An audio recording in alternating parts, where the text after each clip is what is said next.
On the 23rd of March, we had the most amazing auroral display. And this is probably the best that I've ever seen since 2004 here in the Niagara region.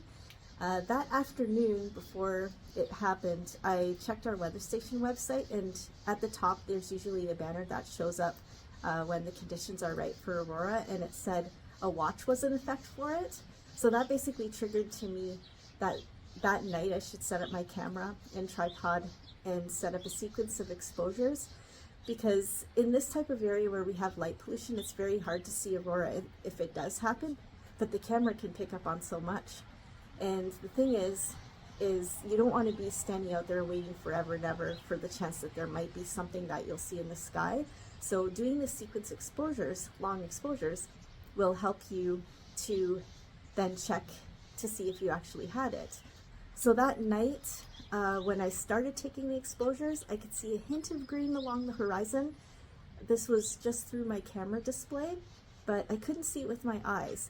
But it wasn't until maybe around 11:30 at night when things started to get really, really active, and it just completely blew up.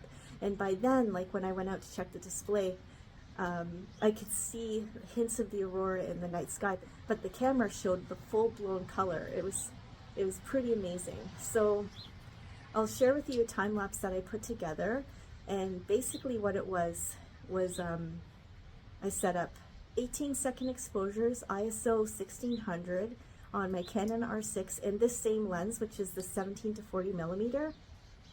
And I set it up to take an exposure every 20 to 30 seconds. So after getting all those exposures through most of the night, I threw it together in a time lapse so I could share it with you.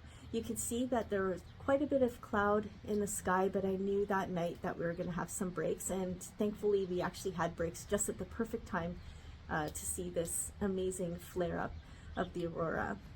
At the end of the time lapse, I'll throw in a couple of images that I really liked.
So overall, I basically want to get across that don't give up. Whenever you know that there's a night where it's possible to see aurora, just set up your camera, tripod, take a sequence of exposures, and go to bed if you can.